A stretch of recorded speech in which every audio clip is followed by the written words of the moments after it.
Oui. Alors je voudrais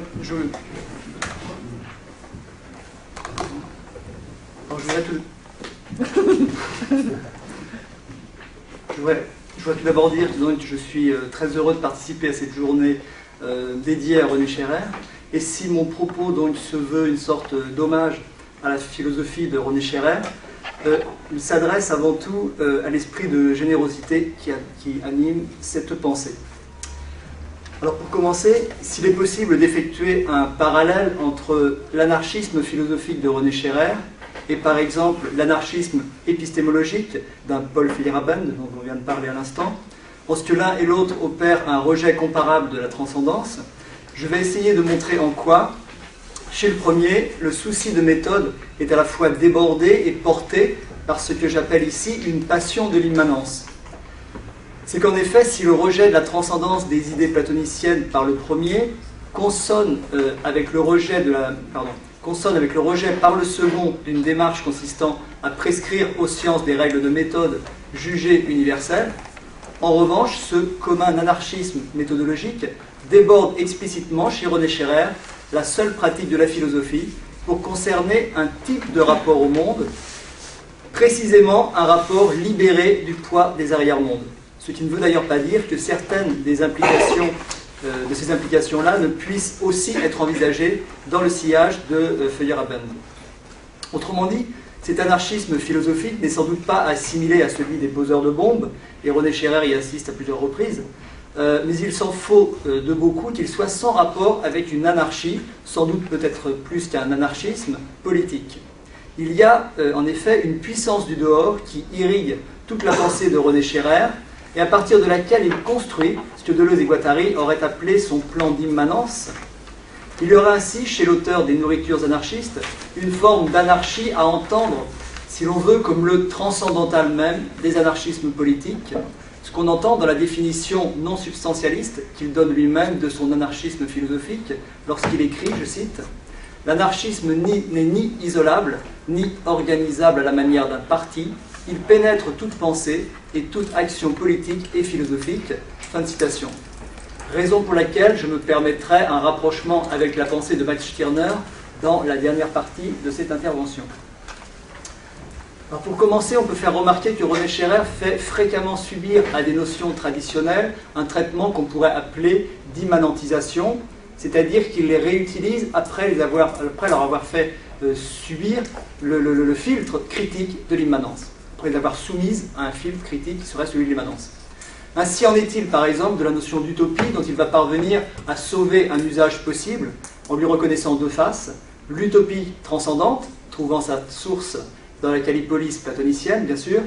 et l'utopie immanente, nomade, s'articulant bien davantage à travers une référence à Charles Fourier, mais aussi à Walter Benjamin.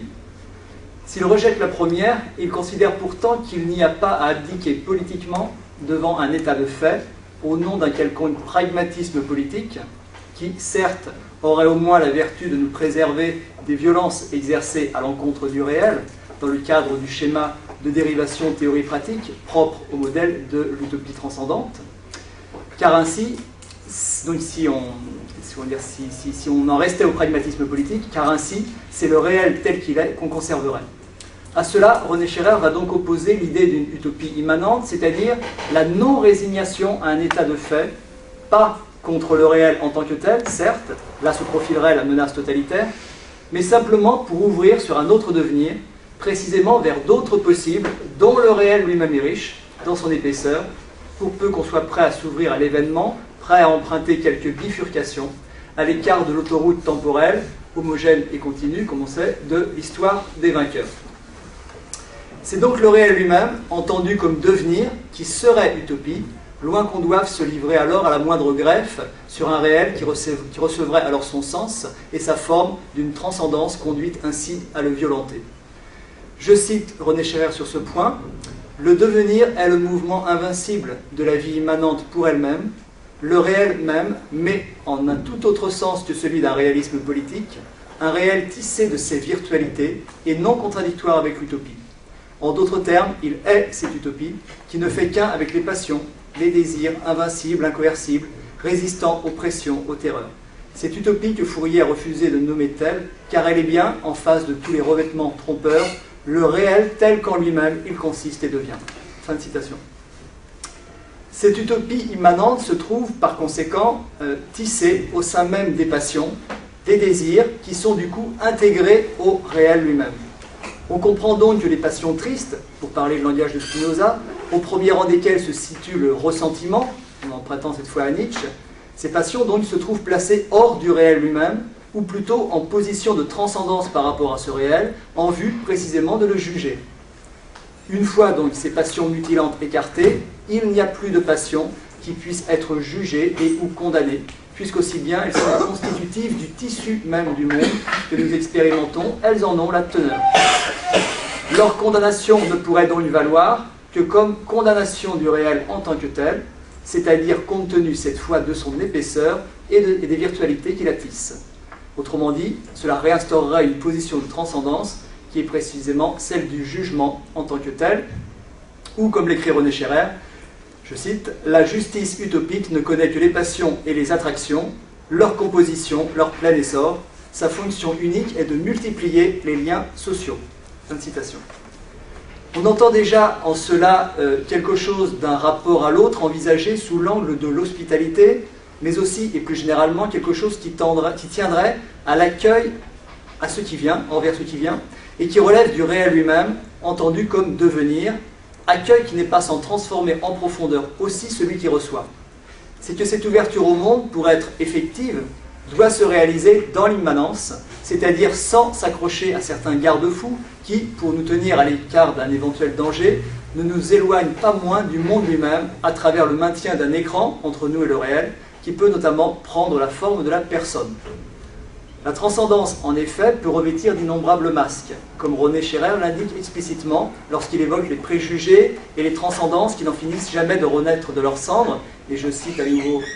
René Scherrer, « Transcendance revêtue de costumes variables mais bien reconnaissables, sous ces travestissements qu'offrent la politique, la morale, les séductions d'un certain jargon de la profondeur, tout comme dans le domaine des institutions ou segmentarités, c'est-à-dire les découpages habituels de la personne, de la famille, du sexe, etc. » C'est donc à une lutte contre les transcendances toujours en cours de recomposition qu'il s'agirait de se livrer continuellement. Et en cela, René Scherrer dispose de solides alliés dans la constellation que sa pensée dessine, qu'on pense à Charles Fourier, à Deleuze et Guattari, à Foucault, mais aussi à Pasolini, Genet ou encore Guy Hockenheim, et il faudrait bien évidemment étendre cette liste. Dans cette optique, c'est bien une lutte contre la personne, contre la famille et contre le sexe, qui évoque une certaine érotique irriguant toute l'œuvre de René Scherrer et qui renvoie vers cet érotisme non disciplinaire dont parlait Michel Foucault, qui parlait donc d'un érotisme qui était celui du corps à l'état volatile et diffus, avec ses rencontres de hasard et ses plaisirs sans calcul,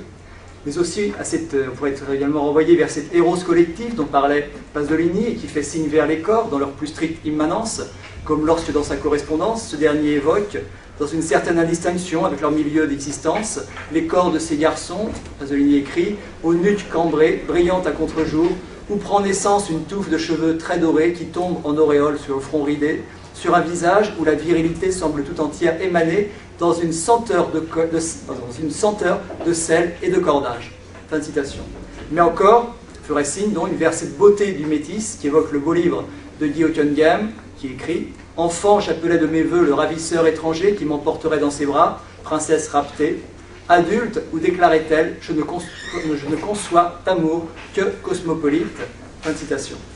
Amour, terme qu'il faudrait alors référer à Charles Fourier, en ce que sa conception, précisément, est capable d'arracher cet affect au carcan personnaliste, dans lequel il devient une affaire de subjectivité, et donc de transcendance, où les puissances moléculaires se perdent. René Scherrer, parlant de l'amour, écrit « Non un sentiment limité à l'individu, mais une force entraînante,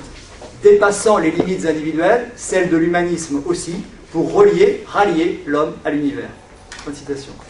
Dans une érotique ainsi entendue, la dimension de l'accueil est essentielle et l'on est ainsi bien renvoyé de nouveau vers la question de l'hospitalité. Il n'est pas, en effet, jusqu'à l'interrogation relative à la sodomie par René Scherrer, notamment à l'occasion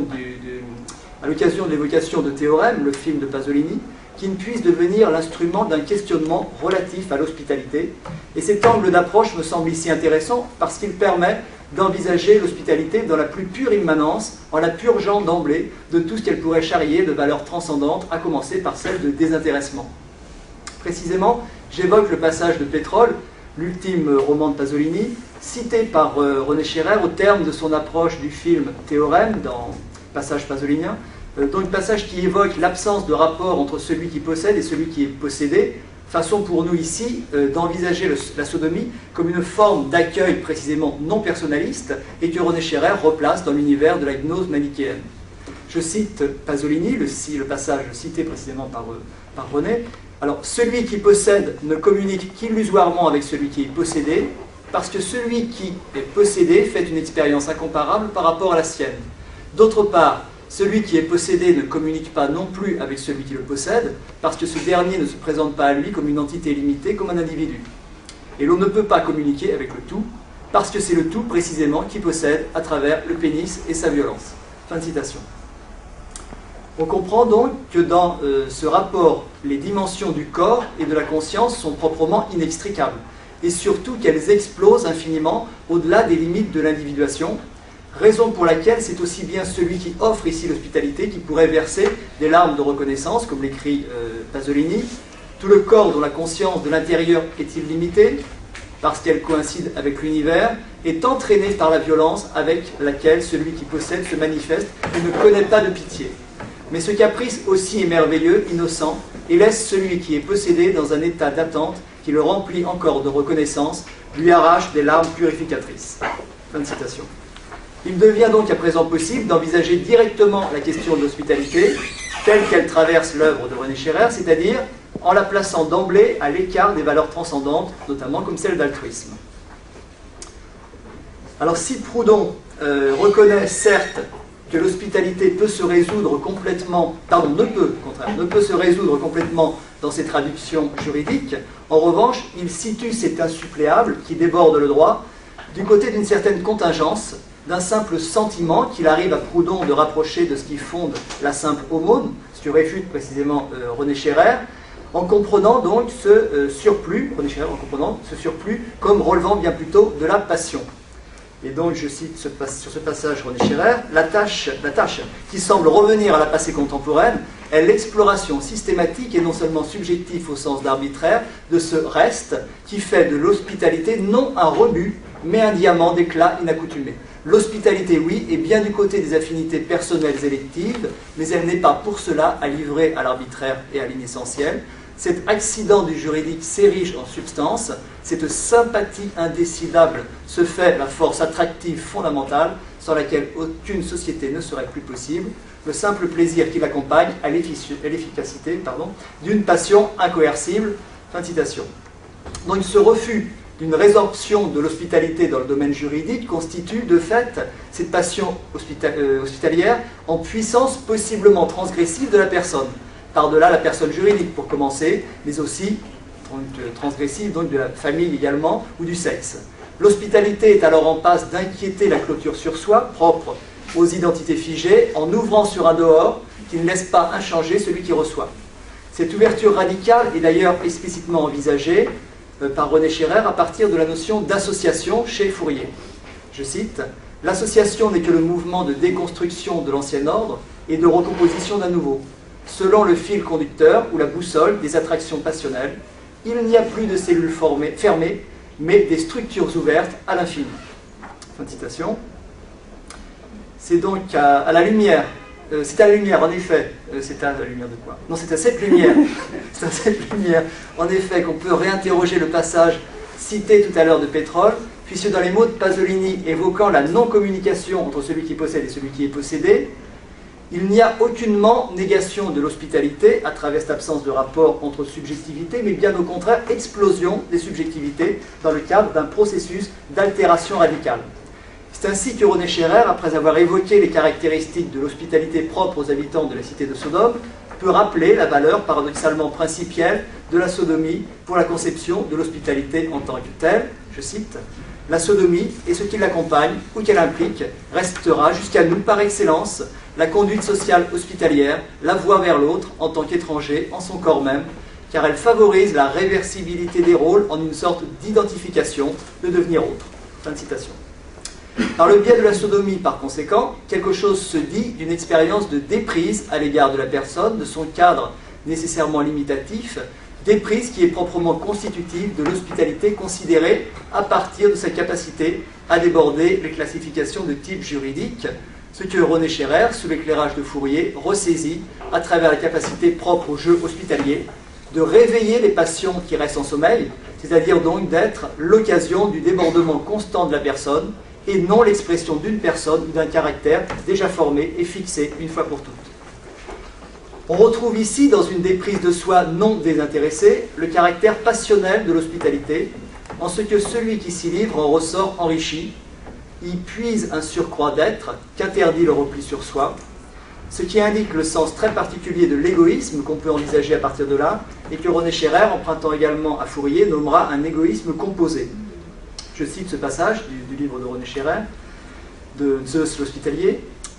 Pour employer le langage propre à l'inventeur de l'harmonie, l'unitéisme est sans doute l'inverse de l'égoïsme civilisé,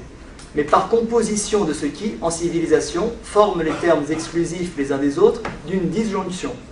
L'unitéisme est un égoïsme composé, non une fusion dans le collectif. Fin de citation.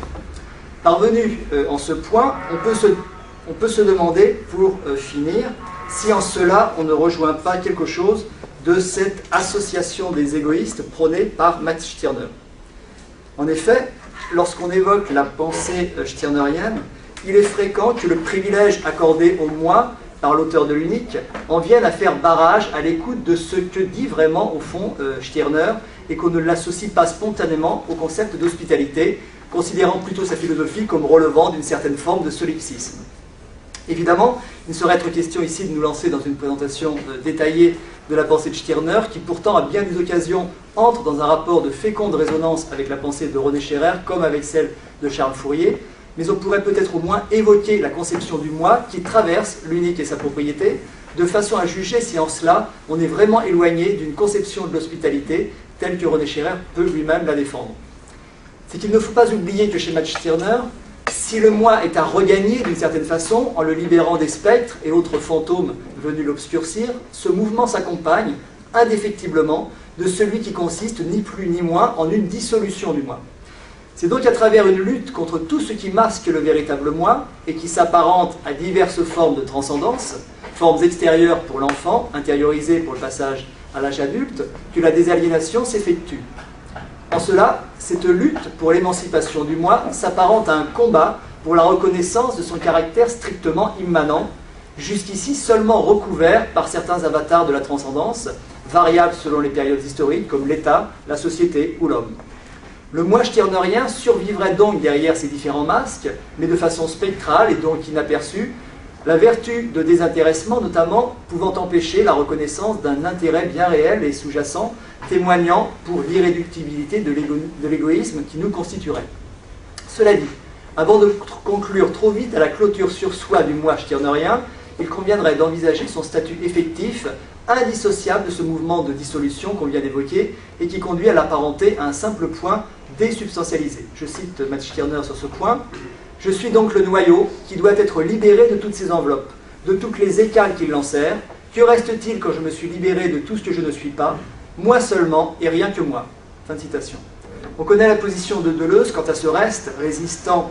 à la destruction émancipatrice des fantômes. Deleuze qui, dans son livre Nietzsche et la philosophie, identifie ce mouvement de dissolution à celui d'un nihilisme triomphant, en ce que, selon lui, je cite Deleuze, le moi unique rend au néant tout ce qui n'est pas lui, et ce néant est précisément son propre néant, le néant même du moi. Fin de citation. Or, qu'il y aille de l'impersonnel du côté de l'unique chez Stirner, cela n'implique pas, me semble-t-il, une néantisation pure et simple du moi propre, rebaptisé au moyen du terme d'unique par Stirner, qui est un mot d'ailleurs appelé à fonctionner comme un nom propre, précisément pour en maintenir la singularité insubstituable, en évitant qu'un contenu se reforme qui viendrait définir positivement ce moi. Donc celui-ci, c'est-à-dire donc le moi propre de chez Stirner, celui-ci semblant bien plutôt survivre à travers le on, qui évoque le mot on, qui évoque ces mots de Stirner. Je cite à dire que certaines des implications de ces implications-là ne puissent aussi être envisagées dans le sillage de Feyerabend. Autrement dit, cet anarchisme philosophique n'est sans doute pas assimilé à celui des poseurs de bombes, et René Scherrer y assiste à plusieurs reprises, mais il s'en faut de beaucoup qu'il soit sans rapport avec une anarchie, sans doute peut-être plus qu'un anarchisme politique. Il y a en effet une puissance du dehors qui irrigue toute la pensée de René Scherrer, et à partir de laquelle il construit ce que Deleuze et Guattari auraient appelé son plan d'immanence. Il y aura ainsi, chez l'auteur des Nourritures anarchistes, une forme d'anarchie à entendre, si l'on veut, comme le transcendantal même des anarchismes politiques, ce qu'on entend dans la définition que l'un et l'autre opèrent un rejet comparable de la transcendance. Je vais essayer de montrer en quoi, chez le premier, le souci de méthode est à la fois débordé et porté par ce que j'appelle ici une passion de l'immanence. C'est qu'en effet, si le rejet de la transcendance des idées platoniciennes par le premier consonne avec le rejet par le second d'une démarche consistant à prescrire aux sciences des règles de méthode jugées universelles, en revanche, ce commun anarchisme méthodologique déborde explicitement chez René Scherrer la seule pratique de la philosophie pour concerner un type de rapport au monde, précisément un rapport libéré du poids des arrière-mondes. Ce qui ne veut d'ailleurs pas dire. Oui.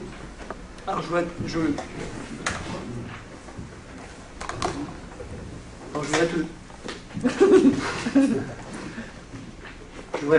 tout d'abord dire que je suis très heureux de participer à cette journée dédiée à René Scherrer. Et si mon propos donc se veut une sorte d'hommage à la philosophie de René Scherrer, il s'adresse avant tout à l'esprit de générosité qui anime cette pensée. Alors pour commencer, s'il est possible d'effectuer un parallèle entre l'anarchisme philosophique de René Scherrer et par exemple l'anarchisme épistémologique d'un Paul Feyerabend dont on vient de parler à l'instant, en est-il par exemple de la notion d'utopie dont il va parvenir à sauver un usage possible en lui reconnaissant deux faces, l'utopie transcendante, trouvant sa source dans la calipolis platonicienne, bien sûr, et l'utopie immanente, nomade, s'articulant bien davantage à travers une référence à Charles Fourier, mais aussi à Walter Benjamin. S'il rejette la première, il considère pourtant qu'il n'y a pas à abdiquer politiquement devant un état de fait, au nom d'un quelconque pragmatisme politique, qui, certes, aurait au moins la vertu de nous préserver des violences exercées à l'encontre du réel, dans le cadre du schéma de dérivation théorie-pratique propre au modèle de l'utopie transcendante, car ainsi, donc si on définition non substantialiste qu'il donne lui-même de son anarchisme philosophique, lorsqu'il écrit, je cite, « L'anarchisme n'est ni isolable, ni organisable à la manière d'un parti, il pénètre toute pensée et toute action politique et philosophique. » Fin de citation. Raison pour laquelle je me permettrai un rapprochement avec la pensée de Max Stirner dans la dernière partie de cette intervention. Alors pour commencer, on peut faire remarquer que René Scherrer fait fréquemment subir à des notions traditionnelles un traitement qu'on pourrait appeler d'immanentisation, c'est-à-dire qu'il les réutilise après leur avoir fait subir le filtre critique de l'immanence, après les avoir soumises à un filtre critique qui serait celui de l'immanence. Ainsi,